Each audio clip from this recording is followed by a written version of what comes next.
Welcome to the Blue Jays This Week video podcast. I'm Mike Wilner. Beside me is someone whose name is similar to Ben Ennis, if you just look at the initials. But it's Ben Nicholson-Smith, who filled in for me a couple of weeks ago, filling in for Ben Ennis now. Welcome. Thank you so much to the outdoor beautiness of the Rogers Center. Great to be here. Great to be outside. Thanks, Mike. It is great to be outside. It is a lovely place. Let's now, we're taping this before Tuesday night's game against the Detroit Tigers, so they could score 10 runs tonight, but Munenori Kawasaki's the DH. Colby Rasmus is batting cleanup. Mark DeRosa is hitting fifth against a righty. Obviously, this is what happens when you have guys who are hurt and you have a short bench to begin with, right? And Adam Lynn's out with the back, Edwin Encarnacion with a hamstring, J. Pierre Ncibia with a shoulder. So the Blue Jays are running with a bench of nobody for this game. I hate making predictions. I'm not going to ask you to make predictions, but just what do you think of this any port in a storm sort of lineup? Yeah, it definitely is that, and I think that if you had said a few months ago that Munenori Kawasaki would be hitting as the designated hitter for the Blue Jays, nobody would have believed it. I mean, it's got to be considered. I don't know that he'd even be DHing in AAA. Exactly. I mean, this is a guy who is known as, okay, he can sub in, be that replacement for Jose Reyes, but not known for his bat. But he's getting on base, and I'm assuming that as long as he can reach base once or twice, maybe make a productive out or two, that would be enough. Yeah, I think they'll be very, very happy with that. So Lynn thinks he can play on Wednesday, and, you know, he may even be in a lineup by the time you guys are watching this, so we're sorry about this. Edwin's with a hamstring, and now JP hopes it's a one-day thing with the shoulder. How long can you go with a bench this short, even though you don't want to risk losing a reliever? At some point you might have to. Well, exactly, and if you don't risk it in terms of making that kind of roster move, then you're risking what happens if somebody gets injured and you need to make a replacement. At a certain point, you have to rely on a starting pitcher, a reliever, you start shuffling things around, and then you expose your team to a risk. So this has got to be a short-term thing. Yeah, one would hope. But you have flexibility because Emilio Bonifacio can play the infield and the outfield, Jose Bautista can play the infield and the outfield. But the truth of the matter is, at least on Tuesday night, tonight, if a position player gets hurt to the extent that he has to leave the game, Esmil Rogers is going to have to come on the field and play. And that would be a surprise for everyone. I mean, but again, he's a very come athletic down and buy player. Your tickets now. Yeah, an athletic player and someone who could probably fill in that role. The Blue Jays are home. The Canada Day game was tremendous. R.A. Dickey looked great. So this is two outstanding starts in a row for R.A. Dickey after he'd gone basically good start, bad start since the middle of May. We've been waiting. The fastball velocity, the knuckleball velocity is up. Fastball velocity is always mid-80s. But I'm not going to ask, is this the R.A. Dickey we're going to see the rest of the season? But what I'll say is, this is the R.A. Dickey the people in New York saw all of last season. Exactly, when he won the Cy Young Award. So it's a great step for the Blue Jays. I think that for Dickey to have that velocity, it lets him get away with a bit more. He said as much after the game yesterday, and it makes sense. I mean, if you're throwing a knuckleball that's going a little bit quicker, it's going to be hard to catch up to as a hitter, and it makes sense that, hey, even Miguel Cabrera, arguably the best player in baseball, was tipping his cap to Dickey yesterday. Yeah, R.A. was tremendous and not as good as he was in Tampa, but I can't imagine he's going to be that good again this season. He almost threw a perfect game against the Rays. We mentioned Esmil Rogers. Of course, I mentioned him as maybe having to go in to play shortstop, but the fact of the matter is this guy is 100% found money. No one could ever have seen this coming, and amazingly for me anyway, he had the start that I think and a lot of people think Josh Johnson should have had against the Red Sox. It's very true. I mean, Rogers has looked really good ever since moving into that rotation. And even in his rough starts against the Rays, he didn't look so great, but he recovered, kept in the game, and put together a solid 6-inning start. So for him to do this at a time that the Blue Jays really had a weak rotation entering June is a huge boon for them, and I think that it bodes well for the rest of the season. We've seen Rogers with the Colorado Rockies have a career 6.80 ERA and a whip of 18.15 or whatever it was. He goes to the Indians in the bullpen last year and is revitalized and finds himself.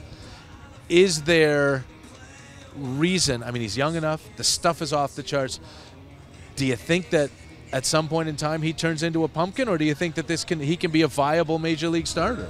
I think maybe he can fill that role that Carlos Villanueva had in years past for the Blue Jays, and I think that that's a great player to have on your staff. If you have someone who can start, who can pitch in relief multiple innings, that's a great asset. The Blue Jays really enjoyed, obviously, having Villanueva, and he left and signed for pretty good money with the Cubs. So this is a valuable commodity for the Blue Jays to have. And he's doing a great job. Now, I don't know if this depends on whether you're a glass half full or half empty type, but the Blue Jays went on that 10-game all-important run through the AL East, and they went 5-5, which is fine, I think, especially given that 70% of those games were on the road. But they lost 5 of the last 7 on a 2-5 road trip, so a lot of people aren't too psyched about that. How do you see things? Yeah, I think 5-5, it's something you can live with. 2-7, obviously, on the road, or 2-5 on the road trip, not very good. But I think that the real concern has got to be Encarnacion and Lind. I think that your health as a team comes first and foremost, and that's why Jose Reyes really coming back is such a big thing for this team. And really, until they get Lind and Encarnacion back, that lineup, as we talked about off the top, is going to look a little suspect. Yeah, it is, but what a great segue. Ford Leaders in the Field, presented by the 2013 Ford F-150, Canada's Player of the Year for 47 years running.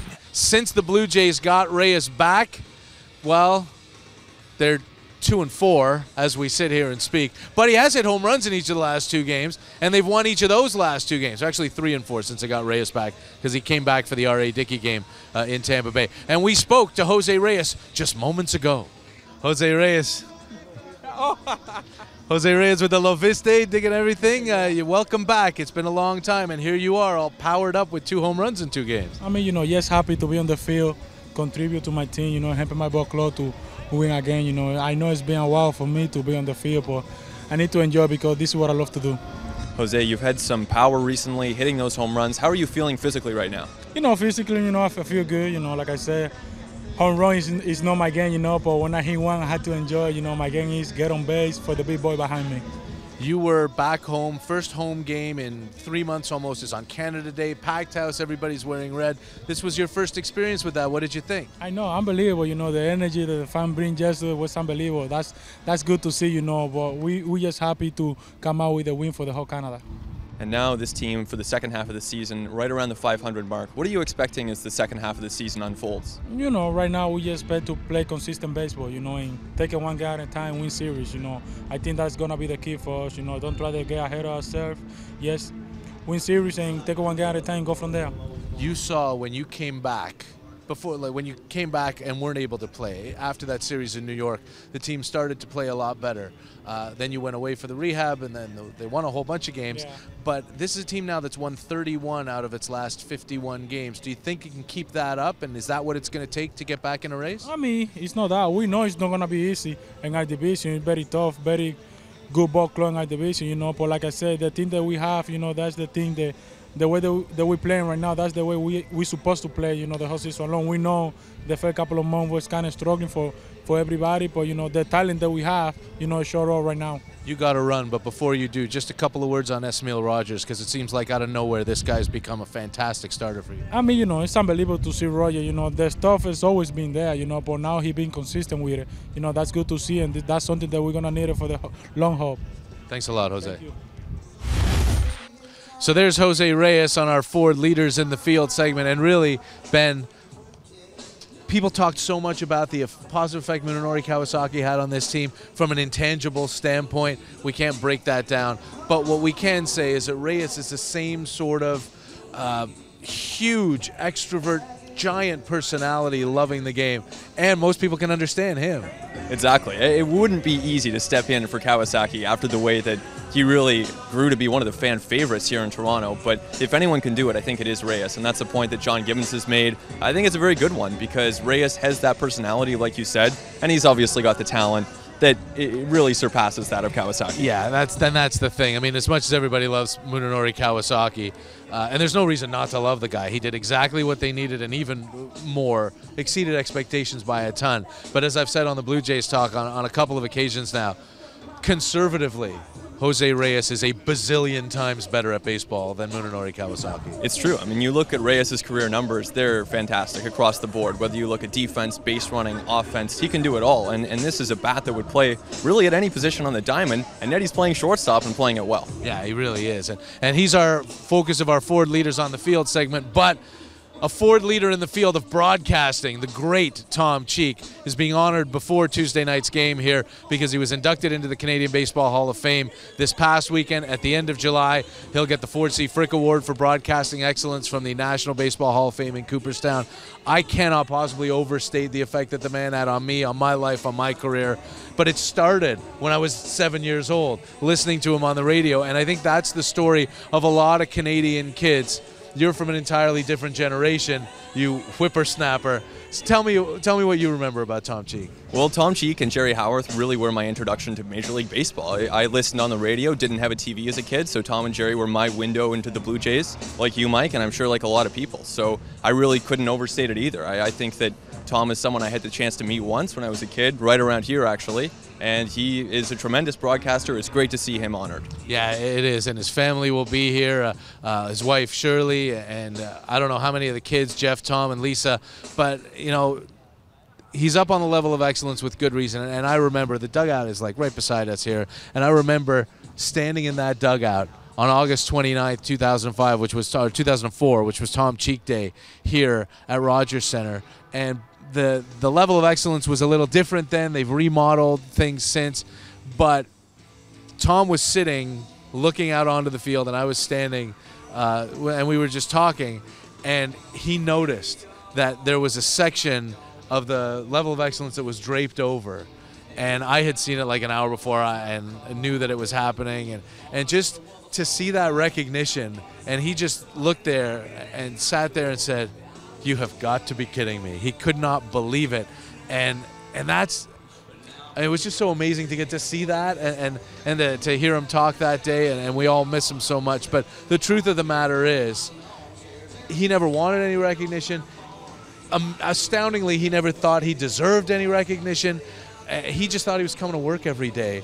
And, you know, what am I, 83 games in? I've already missed one with the throat that gave out on me. You've been on the baseball beat for a few years now.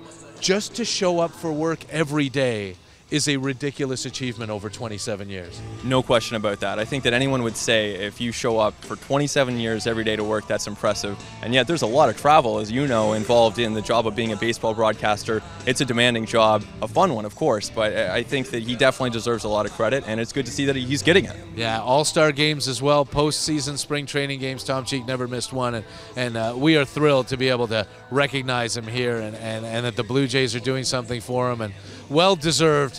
Both nations halls of fame, and we can't not mention that Jerry Howarth won the Jack Graney Award, which is a Canadian version of the Ford C. Frick Award, which Tom Cheek won the Graney a few years ago, and really it's only a matter of time until Jerry gets into the Canadian Baseball Hall as well. I agree, and I think that it would be deserved. You look at his contributions ever since 1981, I believe. That's a long time to be on the airwaves and broadcasting baseball to a country. This is the Blue Jays This Week video podcast. He's Ben Nicholson-Smith. I'm Mike Wilner. It has been our pleasure to bring you the Blue Jays This Week this week. Ben Ennis will be back for the Blue Jays This Week next week. You can follow me on Twitter at Wilnerness590.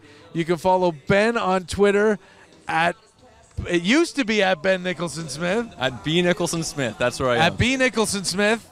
No dashes, no nothing. He is worth a follow. He's our baseball editor at sportsnet.ca. You don't see enough of him on these things, but do yourself a favor. Follow him. If it means you have to unfollow Ben Ennis, you know what? That's part of the deal. But if you want to, you can follow him at BennisSnet, and you can follow the podcast at Jays This Week. We'll see you next week.